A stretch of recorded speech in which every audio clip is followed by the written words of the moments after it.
And welcome everybody to today's webinar titled Semiconductor Characterization Using Atom Probe Tomography.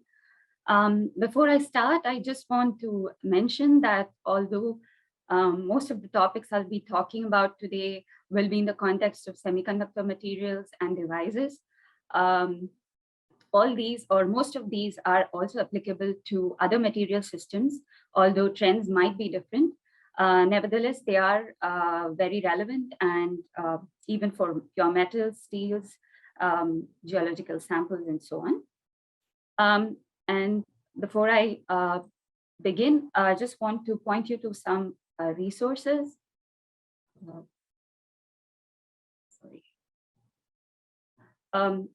Although I'll be talking a little bit about APT basics in today's talk, that is going to be very brief.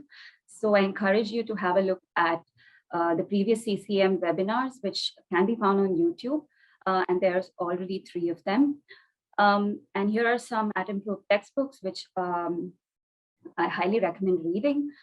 And for regular users of the CCM, I thought you might be a little curious to see what the instrument looks like after the upgrade. So here is a picture. So moving on, this will be the outline of today's talk. First, I'll provide some background about metrology for semiconductors and the semiconductor industry in general, and the role of APT for the characterization of semiconductors. And I'll briefly go over some APT basics and some definitions, which will be useful to follow the rest of the talk. And the main content of this presentation will be centered around the origin of measurement biases in atom probe tomography. And to explain this, I'll use a case study of indium gallium arsenide blanket lens. And then I'll quickly show some applications examples of atom probe. The first one will be about exploring the compositional non-uniformities in indium gallium arsenide pin structures. And the second will be about quantifying the dopant and looking at its looking at the distribution within silicon carbide junction FETs. And then I'll end with a small summary. So although atom probe tomography can provide lots of different kinds of data, I just want to mention that the focus of this talk will be compositional analysis. And a quick acknowledgement here. Although I'll show some data which I've acquired at the CCM ever since I started my postdoc, which has been quite recent. Most of the data that I'll show today was actually acquired during my PhD days in IMEC and KU Leuven in Belgium. So I'll begin by talking a little bit about the Moore's law. So Moore's law is an empirical prediction made by Gordon Moore in the 1970s, which in a way has driven the progress of the semiconductor industry over the past decades. So the basic unit of a microchip or an integrated circuit or an IC is the transistor. Now the transistor dimensions, and this was very soon realized that the transistor dimensions actually dictate its performance. And over the years, these dimensions have undergone a continuous shrinking. And this is to say that around 2020, we had about 50 billion transistors on a single microchip. And this was, of course, done to enhance the computational speed of these ICs. But throughout the past decades, it has also been realized that simply shrinking the size does not help us achieve our purpose of improving computational speed. So we have explored other strategies as well, and the most important ones being changing up the architectural design of these transistors, and also incorporating various different kinds of materials to utilize their material properties for our benefit. And so what does this mean then for metrology of semiconductors and semiconductor devices? Today's transistors are extremely complex, and not just that, the smallest features on these transistors can be as small as a few nanometers. So what you're seeing here is a schematic of a FinFET. which is actually the fin refers to the shape of the active region of the transistor, which is sometimes called the channel as well. And it's a FET, stands for the field effect transistor. So the FinFET is one of the latest devices, and it is a 4-terminal voltage control device. So the 4 terminals are the source, drain, gate, and the substrate, which are usually grounded. And how this device works, in simple terms, it can be thought of as a switch, and it can be changed from its on or off state depending on the voltage we apply at the gate terminal. So we modulate the conductivity of the active region of the transistor using a potential applied to the gate. And therefore, we can control the current flow across the source and the drain terminals. So why do we need to be able to probe these miniature devices? So this is because feedback about the process quality and control is very important for the fabrication of these devices. And what kind of information are we looking for? And this can be very diverse. So sometimes we want to know the global composition within these very small nanoscale confined volumes. And more complex questions are about the local or the interfacial composition, or again, compositional non-uniformities at the nanoscale. And of course, the most important is the concentration of dopants in these devices, which are very dilute species that are responsible for sort of changing the conductivity of different regions of this transistor. So often we want to extract the one-dimensional profiles of these concentration profiles of these dopants across certain regions, or even the 3D atomic distribution of, for example, a boron dopant in a silicon matrix.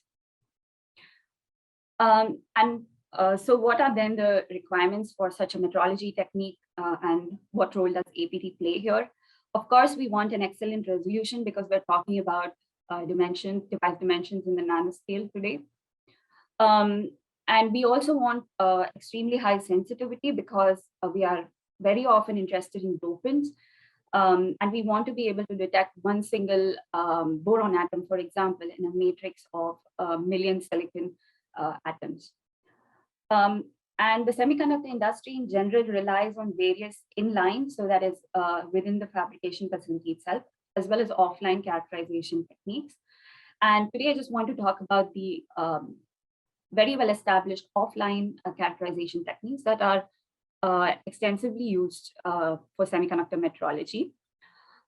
If you look at secondary ion mass spectroscopy, called as SIMS, we have an excellent depth resolution, and this is very commonly used for dopant profiling because it gives a very good depth resolution of about 1 to 2 nanometers. Again, these numbers here are typical values. Sometimes you can do a slightly better or even slightly worse, depending on the instrument. And it has an excellent depth resolution, but the lateral resolution here is limited by the spot size of the probe, which is an ion beam. And we can do today as good as 50 nanometers, but this corresponds to nanosims. And the reason for using SIMS is actually the sensitivity it offers, and this is unparalleled. You can detect one atom in a billion, and that is what we typically require. The second is the transmission electron microscope, which is generally used for obtaining structural information as well as crystallographic information. And again, the resolution is excellent. We can do slightly better or slightly worse than this. But if we are talking about the in situ spectroscopic techniques that are often inbuilt within the TEM, for example, EDS or EES, we are looking at sensitivity of 1%, which is not sufficient for semiconductor devices. So here is where atom probe tomography sort of offers the best of both worlds. We have a reasonably good spatial resolution, and if we collect a sufficiently large data set, we can have also an excellent sensitivity of up to 10 parts per million. And the other advantage is that atom probe is inherently a 3D technique as well. So how does this technique work? So here is a simplified schematic of the instrument setup. We make the specimen in the form of a needle, and this is done to enable field evaporation of atoms from its surface upon the application of a positive bias to the specimen. So what is field evaporation? It's essentially ripping apart the sample surface. So you are removing atoms from the lattice in the form of ions. Now, these field evaporated ions are accelerated towards a position sensitive detector where you detect the X and Y position. And the acceleration is because, of course, these are ions and they have a charge and they're accelerated by the electric field. And here we record the X and Y positions and also the sequence of arrival and the time instant at which they arrived. So then we can apply a very simple geometry-based reconstruction algorithm to get a 3D reconstruction of the data set. But how do we obtain chemical information? That is done using the principle of time of flight mass spectrometry, wherein we control the time instant at which the atom field evaporates from the surface using either laser pulses or voltage pulses, depending on the conductivity of the sample. Typically for semiconductors and insulators, we stick to laser pulsing. So we know the time instant at which the atom left the surface, and we record the time where it arrived, and therefore we can infer its mass to charge ratio, which is its chemical identity. And we end up with two different types of information, a 3D reconstruction in which each dot here actually represents a different atom, and chemical information in the form of a mass spectrum, which is shown here. So before I proceed any further, I just want to explain this terminology, which I'll be using a lot throughout this talk, and that is the charge state ratio, or the CSR. And that's closely related to Kingham's post-field ionization theory, which can be found in these references given here. The charge state ratio is simply a ratio of any chosen species, and here X can be any species that you have in the mass spectrum. You have two ways in which you could represent it. One is has shown in equation 1, and the second is, as you see here, in equation 2. And equation 2 is slightly more popular, but in either case, depending on how, if you represent it in this way, where the doubly charged species is in the numerator, that goes to say that an increasing CSR essentially implies an increasing apex electric field. And here, this is just an estimate of the average apex electric field. So this is related, as I said, to Kingham's post-field ionization theory, which was proposed in 1982. This was actually followed by Ernst experiments on rhodium, where he saw that the fraction of the doubly charged species of rhodium in an atom probe experiment actually increased with increasing electric field. And the existing theories for field evaporation, that is the image hump model or the charge exchange model at that time, could not explain why this should be the case. So Kingham postulated that these ions, after they field evaporate from the surface, can actually lose additional electrons through quantum tunneling, and they can be multiply ionized again. And the probability of this ionization depends on the magnitude of the electric field. And he developed a theoretical model that could successfully explain or fit to this experimental data of Ernst. So based on this, we use a charge state ratio as an indirect indicator of the field, because of course we have no way in our atom probe experiments to measure the field, and nor can we measure the radius of curvature of the atom probe specimen as it's evaporating. And the charge state ratio is commonly used as a sort of metric when you're conducting reproducibility or repeatability studies. So you would compare a certain atom probe experimental output as a function of charge-state ratio, for example, the composition. So going forward, I'll move on to the main part of this talk, which is about the origin of measurement biases. Why do we get these biases or artifacts? Can be like broadly 4 different origins. The first is that in any multi-component system, there is an inherent difference in the field evaporation behavior of the constituent species. And also the field evaporation threshold is, of course, different for every element. The second is that there is secondary phenomena that could be taking place either on the specimen surface, for example, surface migration to form molecular ions or clusters, or processes like dissociation that occur during flight that may affect data interpretation as well. And these things are again inevitable. The third problem is related to local field variations that could be induced due to the one-sided illumination of the sample by the laser or the specimen crystallography itself. And again, this links very closely to both 1 and 2. And the last one, which I won't be talking about too much today, are the reconstruction artifacts. And to briefly explain, it arises because the algorithms we use for reconstruction are an oversimplification in a sense that they don't actually compute the ion trajectories, but they sort of find approximate solution for the reconstruction just based purely on geometrical considerations. So today's focus will be on the first 2 points, which is related to differences in the field evaporation behavior of the species and secondary phenomena that occur.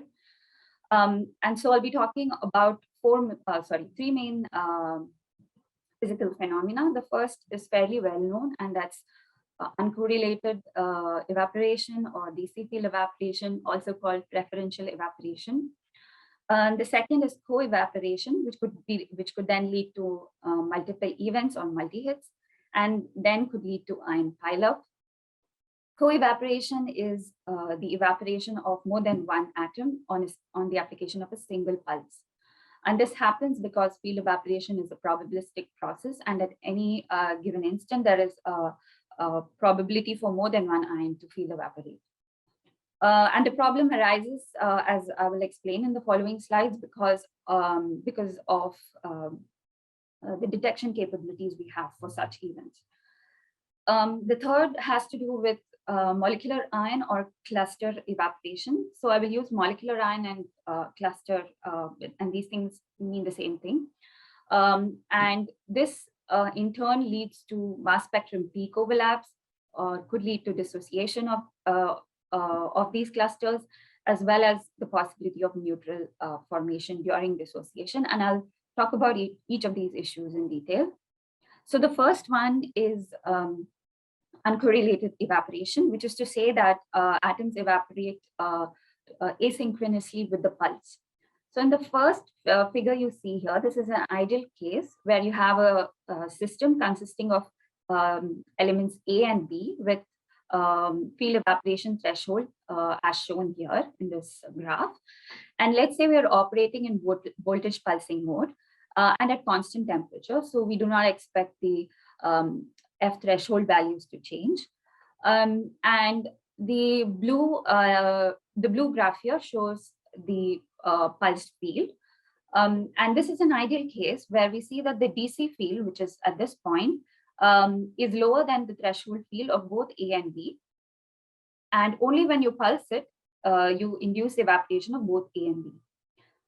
In the second scenario, which is non-ideal, you could retain A preferentially. And this happens typically because the voltage pulse amplitude is too small, and you only trigger the field evaporation of B, which has a lower threshold, and you just retain A on the surface. The third is also non-ideal, and this is what I'm talking about in this slide. So this is DC field evaporation of element B. And this happens because the DC field is greater than the field threshold of B, which means that B is of course evaporating, but it's not synchronized with the pulse, whereas A is. And if you were to measure the composition in this case, you would appear to underestimate B because B appears in the mass spectrum background. So essentially, in both situations, 2 and 3, they are non-ideal, and in B, we lose the time of flight or the chemical information altogether. The second phenomena is co-evaporation. And like I said before, it is the evaporation of more than one atom per pulse. So you could have 2, 3, or even 8 to 10 atoms evaporating per pulse. And the problem lies in their accurate detection. So here is a schematic of the detector we have in our instrument. The ion first impinges on a microchannel plate or an MCP, which basically acts like an amplifier. So one ion impact here actually generates a cloud of electrons, which then impact on this delay line detector, which is just a conductive set of wires that collects the signal, and from which we can deduce the X and Y position, as well as record the time instant at which the impact took place. So the problem occurs if two such electron clouds impact on the delay lines very close to each other. And this can cause overlap of signals on this delay line, which means that multi-hits, which are not adequately separated in space and time, may not be correctly recorded. For example, you consider this case where you have two silicon ions with the same mass to charge ratio impinging on the delay line. So they essentially have the same time of flight. And for the case where they arrive, where they are emitted very close from the specimen surface, and therefore they arrive also very close on the detector, it's likely that we would only register this as one hit. So why is this a problem for composition quantification? Again, usually there's in a given sample, there is one species which has a preferential tendency to evaporate as multi-hits. And this again has to do with its field evaporation threshold, whether it's being retained for longer than the other species, and so on. So typically, it's usually one ion that's preferentially impacted by these so-called ion pileup effects. And this again causes compositional biases. So here I just illustrated the same point using a slightly different approach.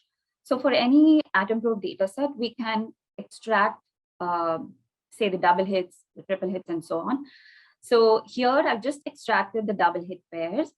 And for each pair, I calculated the separation distance on the detector. So that will be in the order of micrometer. That's on the x-axis. And I also calculated the time of flight difference. That's in the order of nanoseconds. And then I plot this on a color map or two-dimensional histogram, where the color actually indicates the intensity or the number of counts in each histogram bin. So what I want to draw your attention to is this portion, where you have actually a very small separation distance of these ions, of these double hits on the detector, and also very small time of flight difference between them. And you see that blank space there, which actually corresponds to the limitation of the detector in correctly registering these hits. So moving on to the next effect, which is molecular ion or cluster evaporation. So here is an example of a mass spectrum of indium gallium arsenide, which will be revisited again in this talk. So what you see here is that arsenic, although it evaporates in its monoatomic forms, it also forms a lot of clusters. And the maximum or the largest cluster you see is arsenic 7. And this was relatively at low electric field conditions, or high laser power conditions, when laser pulse energy conditions, when operating at constant detection rate. So what happens? What happens because of these clusters is that they indirectly lead to some compositional biases in three different ways. So the first is obvious here from this mass spectrum, where you have mass peak overlaps, because this is again an inherent problem of that, or not problem, but a feature of time of flight spectrometry, where we record the where we infer the mass to charge ratio rather than just the mass based on time of flight that we record. So here, arsenic single charge and arsenic 2 cluster and doubly charged overlap at 75 Dalton. And in this particular case, this is hard to separate because arsenic is monoisotopic, and conventional algorithms, which are based on isotope abundance constraints, will not work for deconvolving this. And this leads to a huge uncertainty in the composition. The second effect that could occur is in-flight dissociation of these clusters. So you could have, for example, arsenic 5 dissociating into 2 fragments while it's traveling to the detector. And the problem with this, which I'll explain in detail again, is that these fragments experience a shift or a change in their time of flight because they travel a part of their flight as this ion, and then once they split, that time of flight is different. So these don't end up in their respective peaks, arsenic 5 and arsenic 3. In fact, they end up in the background, which is not all that bad, as I'll show, because we can retrieve this using some really specialized algorithms, and we can still account for them for the composition. Where for the third problem has to do with the production of neutrals, where in the same ion can actually dissociate such that only one fragment retains all the charge and the other one comes off as a neutral. The problem with producing neutrals during dissociation is that these are uncharged and they are not impacted by the electric field, and very likely they will not experience any acceleration towards the detector, and they'll probably not be detected, or they might be detected arbitrarily in the background or outside the field of view, depending on the operating conditions. To study these two phenomena, there is a very useful data analysis technique, which is called the ion correlation histogram, or commonly known as the Saxe map, based on the original work by David Saxe. And it's described in detail in this paper. So what is it? This is what a Saxe map looks like. It's just a color map of double hit pairs. Again, we filter out the double hits, and this can again be done for higher order hits as well. But in this case, I filtered out the double hit pairs from that improved data, and I can represent that as M1, M2. And then I plot that in a two-dimensional histogram or color map, and the color here shows, the color in each pin shows the number of counts there. Why do we use it? This is popularly used to check for the presence of molecular ion dissociation. So the tracks here labeled 1, 2, and 3, which are sloping negatively downwards and are curved. These are actually dissociation tracks. And also because we are filtering out all double hit pairs, not just the ones that we have ranged in the peaks, but the entire mass spectrum, including the background. This is actually quite a powerful tool because it gives a lot of insights about the background as well, and about multiple events in general. So what are we looking at on this map? First of all, as I said before, each dot here corresponds to one double hit impact. So that's M1 and M2, and you can trace the mass of this back to the axis. And there are 4 features that I want to draw your attention to. The first are the vertical lines, which are actually emanating from this point. For example, the vertical line here corresponds to the delayed evaporation of M2 with respect to the pulse. So in this case, M1 has evaporated exactly when we applied the laser pulse or the voltage pulse, and M2 is evaporating at a time with a delay delta t with respect to the pulse, and it therefore appears like it's heavier, and you have the streak. And the horizontal line here corresponds to the opposite case, where M2 has actually evaporated on pulse and M1 is evaporated with a delay. Therefore, it appears to be heavier. In fact, it just started later from the tip. And then there are these diagonal lines, which are going from this point, which actually correspond to the delayed evaporation of both M1 and M2 with respect to the pulse. And these both these have the same, because they're on the diagonal, it means they have the same time delay with respect to the pulse. Now, the most important part for this presentation are these curved lines here, which are labeled 1, 2, and 3. And these are actually the dissociation tracks. Why do they look like this? So let's focus on one of them. And we can represent a dissociation tract in general as parent ion MP dissociating into two fragments, M1 and M2. For example, arsenic 5 dissociating into arsenic 2 and 3, both of them being singly charged. And just for reference here, I also have shown the master charge ratio of these of the parent ion as well as the fragments. And this is the master charge ratio you would incur if they evaporated directly from the surface. Now, because these fragments are a product of dissociation, and let's say the dissociation took place somewhere halfway between the sample and the detector, then you will not detect arsenic 2 plus with time of flight corresponding to 150 Dalton. In fact, it will be slightly shifted. And we can derive an expression for the apparent mass of this fragment, which is a product of dissociation. And that actually depends on where the dissociation took place. So the shift corresponds to how far away the dissociation occurred. And if the dissociation occurred very close to the tip surface, as you can imagine, there won't be much of a shift. And if this ion doesn't dissociate at all, or it dissociates very far away from the tip, then there will be a huge shift. So we can derive expressions, and this is derived in this paper here. And these two expressions represent the apparent mass with which arsenic 2 plus and 3 plus fragments will be detected. And if you plot this on a graph, they will actually have this particular relationship with each other, and it will result in these curved tracks, which you can identify the identity of each of these tracks based on where they start and where they begin.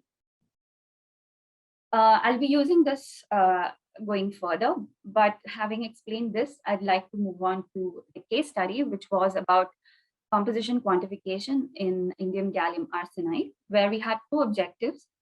The first was to explain the field composition relationship of arsenic, and the second was to extract this indium gallium side fraction. And the side fraction is just defined as the ratio of indium just relative to the gallium. So we ignore the arsenic's presence and we just calculate basically X and 1 minus X. So the sample was very simple to begin with. So we have a thick layer, 1 micron of indium gallium arsenide, and this is the composition, and we were interested in the composition of this extracted by atom probe. And the first look at the experimental data here shows how the arsenic atomic fraction varies as a function of the arsenic charge state. Again, I want to say here that this charge state, because again, we have the higher charge state on the numerator, it actually represents an increasing electric field as we go forward on this axis. And because we were operating at constant detection rate, this means that I deliberately decrease the laser pulse energy going in this direction. The nominal arsenic concentration should be 50% because this is a 3-phi material, and because of charge neutrality, we should have 50% arsenic in this specimen. And the data points here show different operating conditions, but that's not important for this discussion. But what you see here are two things. First of all, the arsenic atomic fraction determined by atom probe tomography is underestimating its content. And we hardly ever get the correct composition, maybe 1 point here at high field conditions. But for the most part, we underestimate it.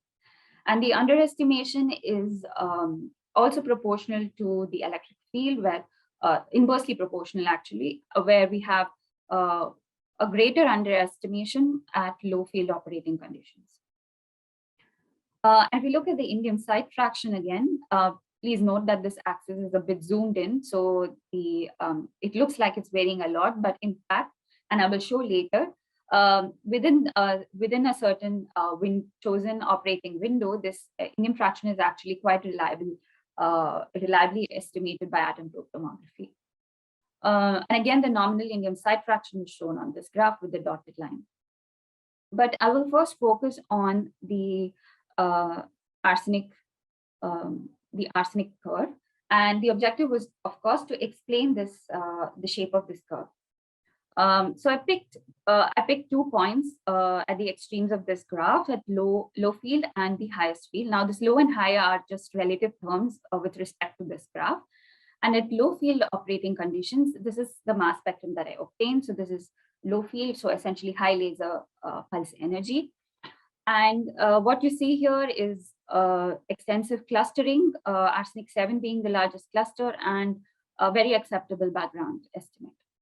But at higher field, although the composition of arsenic, concentration of arsenic estimated by atom probe gets better, the mass spectrum looks quite bad in terms of the background. But we have fewer clusters. We only see a small peak corresponding to arsenic 3, but mostly we stopped with arsenic 2 at this point. So first was to identify all the potential physical phenomena that may be responsible for this field composition relationship that we were observing. And here is a list, and I will consider each one of them and see what's the role they play. So the first is DC field evaporation. And for this, we have to look at the threshold field values of each of these elements. But of course, we only know these values in pure element form. And here are the numbers. And we expect that, if anything, indium and gallium, which have lower threshold fields, should actually be more probable for, should actually have a higher probability for DC evaporation rather than arsenic. So the point being that DC field evaporation cannot explain the arsenic field composition curve that we are seeing here. Especially the underestimate at low field conditions. So we move on to the second effect, which is co-evaporation. This is, again, at first glance, we see that the total multi-hits increase with increasing field. And this trend actually can be generalized for a number of semiconductor materials. So it looks like multi-hits are very significant, especially at high field. But multi-hits are a problem only if one species, say arsenic or indium or gallium, is preferentially subjected to ion pileup. And this is, again, very hard to estimate because we don't know how many atoms are evaporating from the surface, so we cannot determine how much is lost. So there is actually a different way to do this, and this is outlined in this paper by our colleagues at at Chalmers University. And in collaboration with them, we applied this technique to find out if any one of the species in indium gallium arsenide was being preferentially subject to ion pileup losses. So what it is actually just a modified local electrode with a kind of a grid glued to the back opening of the local electrode. So this has very closely spaced holes, but also sort of blocks the ions. And in a way, it equalizes the multi-hit losses of all species, because the multi-hit losses are very specific to atoms that are coming from very close on the specimen surface and therefore arriving very close together as well. So if you intentionally block some of those, you will sort of equalize all the losses for all 3 species. And this means that if any one of the species were being lost preferentially to multi-hits, and then we insert the grid and we see an improvement in the composition, this would mean that multi-hits are actually a problem, or ion pileup is actually a problem. But having done this, we saw that the grid electrode did not make much of a difference to the composition, which goes to say that multi-hit losses or ion pileup impact indium and gallium collectively and arsenic in an equal proportion. So multiple events have a negligible effect on this arsenic field composition curve. Again, just to explain this graph, the square data points represent the composition estimated after inserting the special grid electrode, and the star, which is like, we probably have one outlier here, but for the rest, they are nearly overlapping with the curve we have for the square dots. So we ruled out co-evaporation as well. And so then we look at molecular ion formation and its impact on the composition. So first we considered dissociation. And again, I'm looking at the low field and comparing it with the high field. And at low field, I could identify 5 dissociation tracks. And again, the problem is that these dissociated fragments end up in the mass spectrum background. What looks like just 5 here, actually, if you take a closer look, has, we found about 12 such tracks. At high field, we could see 3, but again, when we zoomed in, we found 10 such dissociation tracks. And the good news is that if we zoom into each of these tracks, so this is just what you see here, we can actually write a code to count the number of atoms in each track if we can identify which track which one is. So having done that at low and high field, we only retrieve 0.05 atomic percent and 0.1% at low and high field respectively. And this was quantified using an algorithm described in this paper here. But the conclusion being that dissociation cannot explain the arsenic field composition curve either. So we considered the possibility of neutral formation, and I'll be very brief with this because this deviates a lot from the discussion here. But any given cluster can have, for example, this one can have 3 possible dissociation pathways. One, which is cationic, so it produces 2 cations, and 2 others which are producing neutral fragments. So to determine which one is more energetically favorable, we need to calculate 2 parameters. One is the dissociation energy, which is more relevant for the neutral pathways. And that's just the difference between the fragments and the parent ions. And the second is the Coulomb barrier, which is more relevant for the cationic channel. And this can actually be computed using density functional theory calculations. And we did this. However, this was done in the absence of field. So it was just a first approximation. And we found that energetically, these neutral pathways are not favorable. So moreover, we do not see any neutral tracks in our dissociation, in our ion correlation histogram. So we concluded that neutral production is not responsible for the arsenic underestimation. More details about this can be found, is published and can be found in this work. So we're left with one phenomena, which is the peak overlap. And this we arrived at this simply based on the process of elimination. And we concluded that, in fact, that can explain what we see here. At low field conditions, we have a lot of clusters, which also means that we have a lot of overlap. And these effects were ruled out to be either non-existent or too small. So this mechanism dominates and contributes a lot to the arsenic loss. Although we can expect some DC evaporation of indium and gallium, this is not enough to compensate for the arsenic loss. But as we go higher in field, the contribution to the loss from indium and gallium sort of gets equalized with the arsenic loss, because the field is higher, we have more probability of losing indium and gallium. So that is why we end up with a better composition here. But I should say that having this much of DC evaporation is not ideal at all, because we essentially want to detect as many ions as possible with the correct mass to charge ratio, because we want an accurate reconstruction. And although we have an overall, a good overall estimate of the composition here, I would not recommend operating so high in the field, rather just choose intermediate operating field now that we know how the sample behaves. The second part of the study was dedicated to looking at the indium site fraction, and we found that there was no systematic dependence of the indium concentration on the electric field.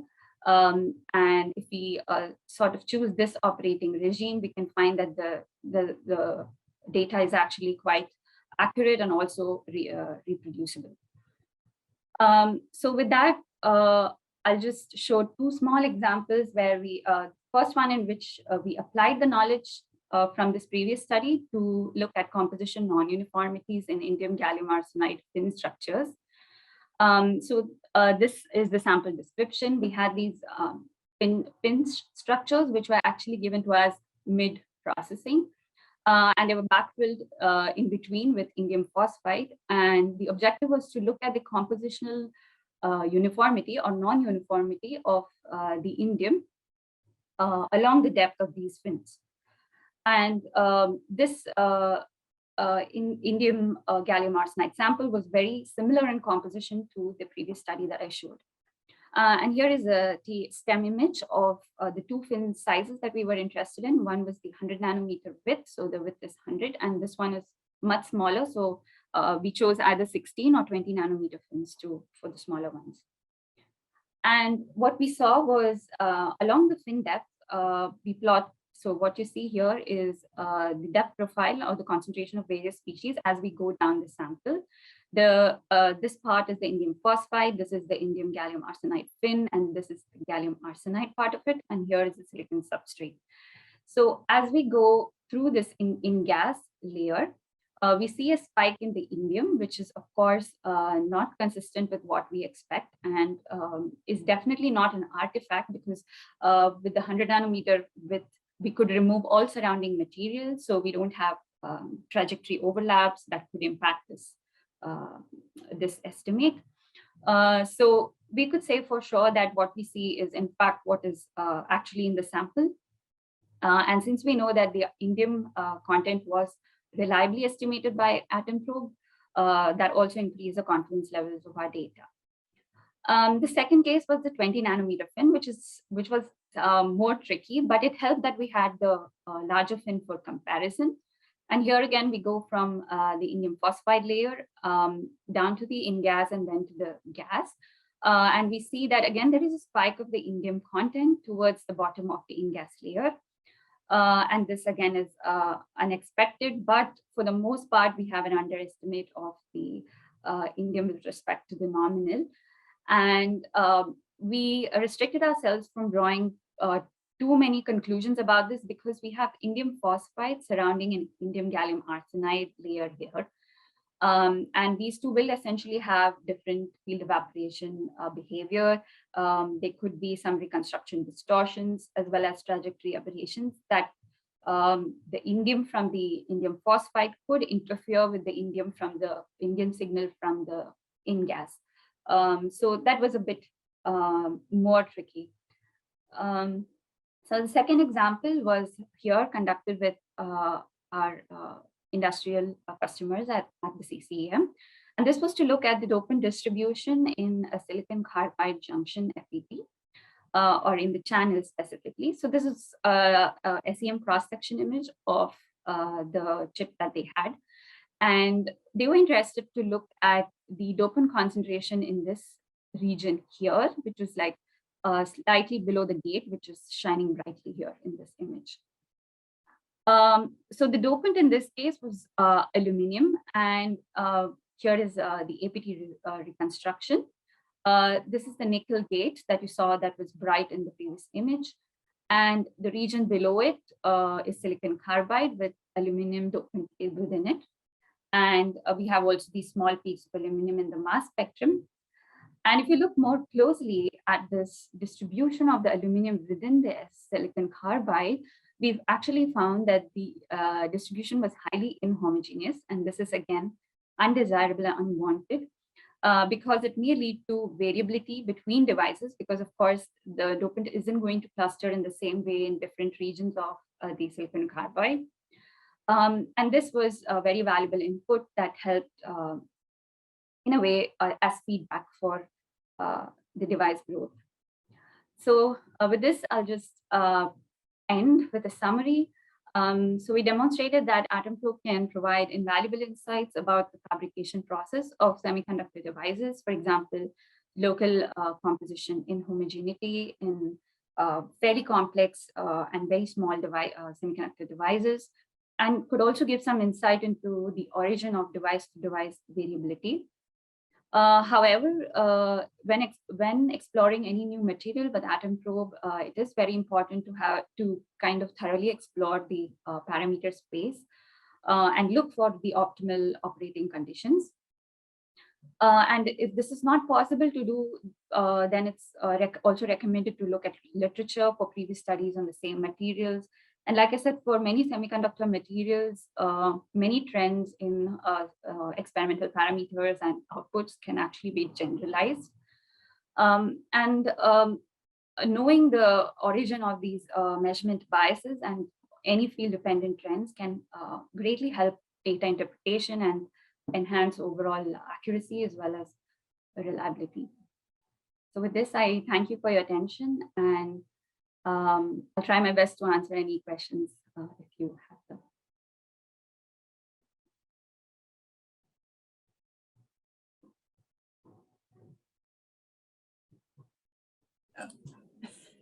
Sorry about that. I was having trouble figuring out where my mic was. So there is a question. In the case of SiC, can you get a 1-to-1 ratio of silicon and carbon composition? Yes, I'll just.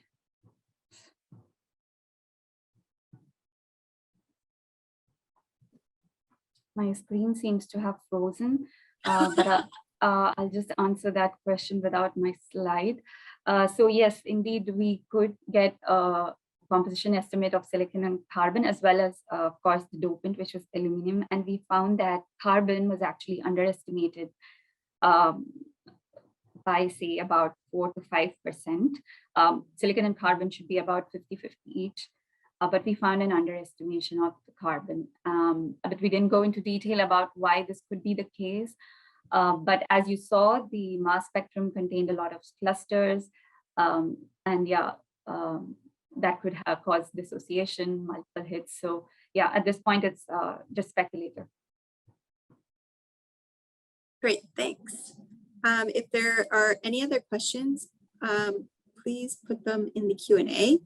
And remember, if you are watching this later or think of a question even later today, feel free to send an email to myself or Ramya, and we'll get that answered for you.